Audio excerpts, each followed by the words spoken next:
our speaker for this evening, Jeff Sanders.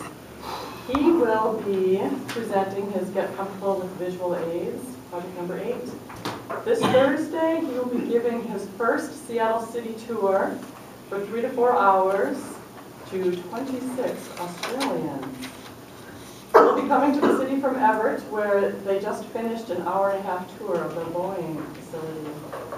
So this speech will be his trial run for a tour covering just the highlights of the full tour. So that'll be so interesting to see what it is he's going to talk about in the Seattle City tour. There's not enough time, of course, for him to give the full 3 to 4 hour tour. So we'll find out some of the highlights today. So he's going to make the speech 9 to 10 minutes in length in order to cover the basic information. So let's welcome Jeff.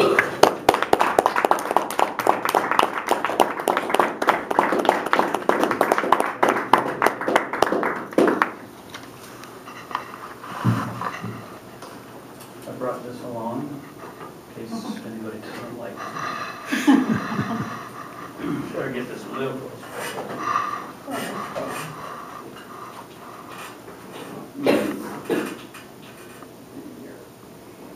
Everybody see that?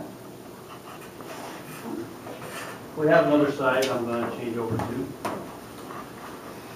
So I hope that I can have as interesting a tour as you just did at Boeing, because that's pretty interesting. So I'll do my best, but I can't guarantee anything. We will be coming into Seattle from the north, and this is a smaller map of the Seattle area.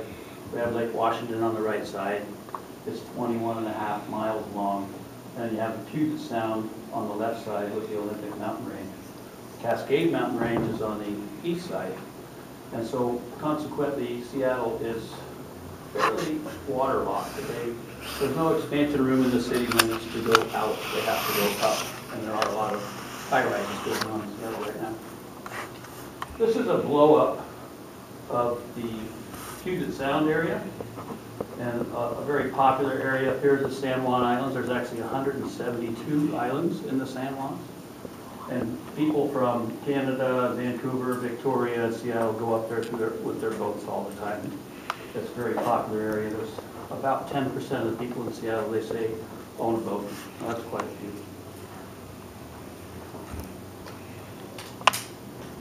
Flip this around.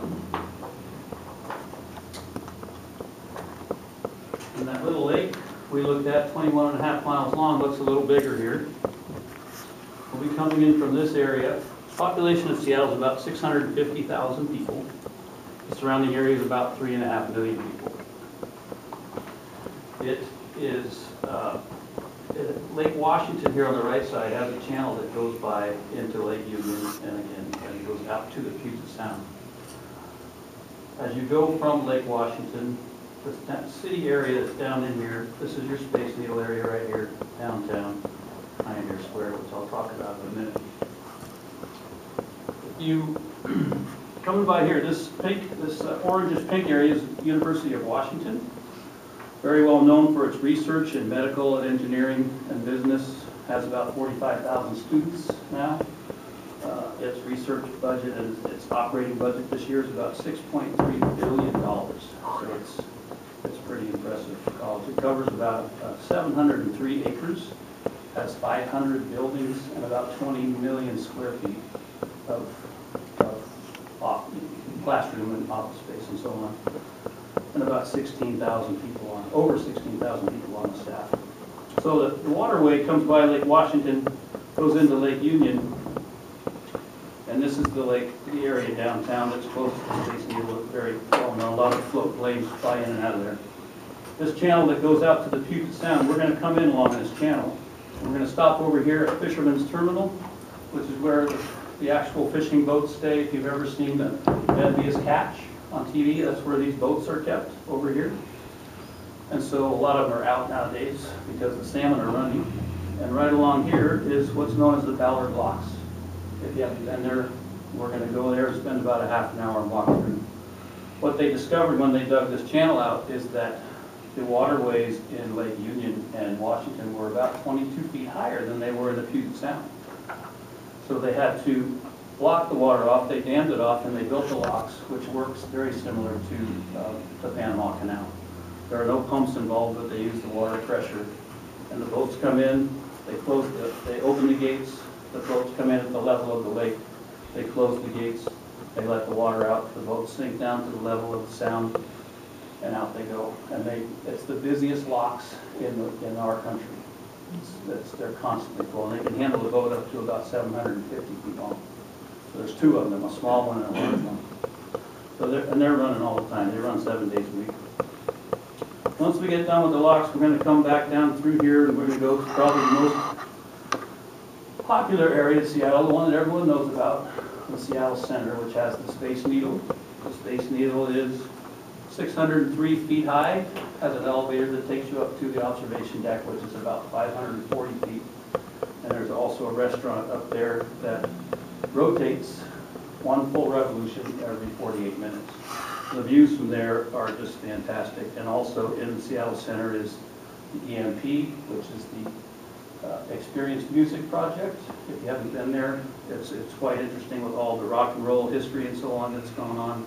They spent about $242 million on this building to make it look like an exploded guitar.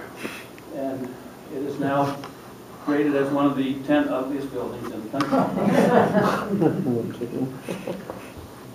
There's some other things going on in here I can't get into, but remind me to talk about Bertha later if we have time. Well, in here also is the Chihuly Glass exhibition. That's just a fantastic one. There's a whole tour by itself that goes on there. So when we leave the Seattle Center, we aren't going to have time to go up the top because we have so many things to do, but we're going to go from Seattle Center on down to Pioneer Square. But before we go there, we're going to make a stop at the public market. And the Seattle Public Market is the oldest running market in the United States, started in 1907. 400 shops, 100 restaurants, covers about 9 acres. Some interesting things to see there. Make sure that you see the gum wall, very famous gum wall, if you haven't heard about it. They used to have a theater there. They wouldn't let them in the theater with gum, so people started putting their gum on the wall, and pretty soon they have this huge wall. It's one of the most unsanitary visited tourist sites in the country. From there, we'll go down to Pioneer Square. Pioneer Square is originally where Seattle was started. The Denny party came over to Seattle and they landed on Alki. 6 months later, they moved over to this area here and they started building Pioneer Square. It was occupied by the Duwamish Indian tribe.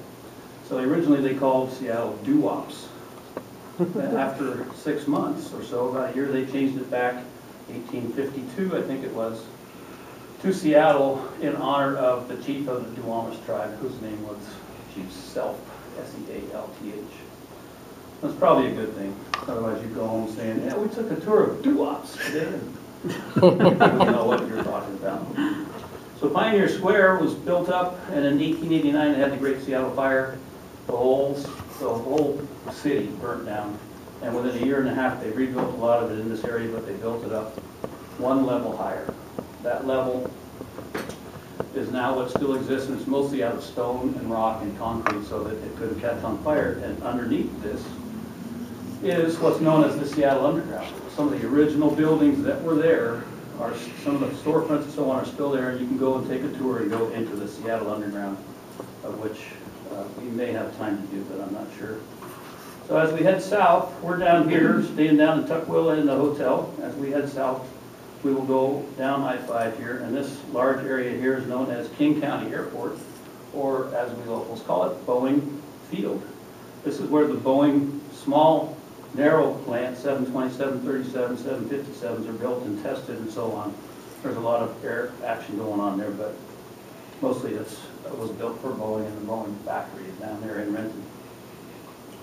So from there, we will go down back to the hotel. And when we spend time at the hotel, we will pick you up in the morning and drop you off at Pier 91 to start your cruise to Alaska.